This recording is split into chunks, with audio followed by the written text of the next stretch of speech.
చెప్పండి. యోహాను శిష్యులు పరిశీలి ఎవరి దగ్గరికి వచ్చారంట? యేసు ప్రభువు వారి దగ్గరికి వచ్చారంట. యేసు ప్రభువు వారి దగ్గరికి వచ్చి ఏమడుగుతున్నారు?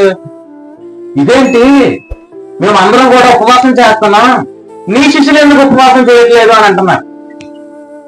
చూడండి, కొంతమంది ఎట్లాంటి వాళ్ళు ఉంటారు. అందుకే చెప్తున్నా, ఇప్పుడు వీళ్ళు ఉపవాసం చేస్తున్నారు కదా, యోహాను శిష్యులు, ఎవరు ఇంకా శాస్త్రులు, పరిశీలు, వీళ్ళందరూ కూడా ఉపవాసం చేస్తారు. అసలు ఉపవాసం ఎందుకు ఉండాలి? ఉపవాసం ఎందుకు ఉంటారు? అసలు ఉపవాసం ఉండమని ఆజ్ఞ ఎక్కడుంది చెప్పండి? ఉపవాసం ఉండమని ఆజ్ఞ ఎక్కడుంది? పాత నిబంధనలో ఉంది. పాత నిబంధనలో ఉపవాస దినం ఉంది. కాబట్టి వీళ్ళు ఏం చేస్తున్నారు? ఉపవాస దినం ఉన్నారు. మనం ఎవరు? ఇప్పుడు యేసు ప్రభువు గారు ఎవరు? పాత నిబంధన కాదు. యేసు ప్రభువు గారు ఎవరు? క్రొత్త నిబంధన. చెప్పండి, యేసు ప్రభువు గారు ఎవరు? కొత్త నిబంధన. ఉపవాసం చెయ్యండి అనే ఆజ్ఞ ఎక్కడుంది? పాత నిబంధనలు. ఇప్పుడు పాత నిబంధనలు తెచ్చి ఎక్కడ వేస్తున్నారు? క్రొత్త నిబంధనలు వేస్తున్నారు. అలాంటి వాళ్ళు ఉంటారంటారా? ఖచ్చితంగా ఉంటారు. ఈ రోజు అలాంటి వాళ్ళు ఏమైపోయారంట? కలిపి చెరిపేడు వారు అనేకులు అయిపోయారంట. అంటే అక్కడది ఇక్కడ కలిపేస్తారనమాట వీళ్ళన్నీ.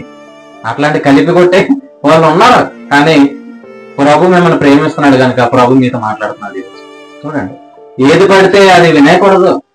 అది నాకు క్షేమమా కాదని ఇప్పుడు ఆలోచించాలి. మన బాడీ చూడండి, ఏది మంచిదో అదే చూసుకుంటారు కదా.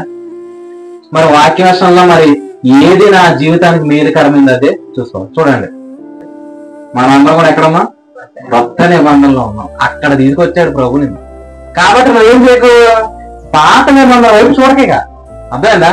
ఇంకా మరలా వెనక్కి తిరిగి నా బతికేంటారు ఎలా ఉంది అని అనుకోకు నువ్వు. ఎందుకు? నీ జీవితం కొత్తగా మార్చబడింది. కొత్తగా మార్చబడిన తర్వాత ఇప్పుడు ప్రభు ఏం చేయబోతున్నాడు? నిన్ను కొత్త అనుభవాలతో నింపబోతున్నాడు. అర్థమైందా?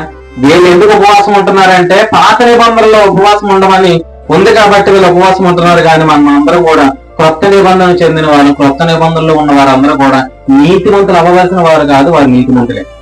కాబట్టి పాత వాటిని పట్టుకొచ్చి మరలో ఏం చేయకూడదు, మనం వాటిని కలుపుకూడదు.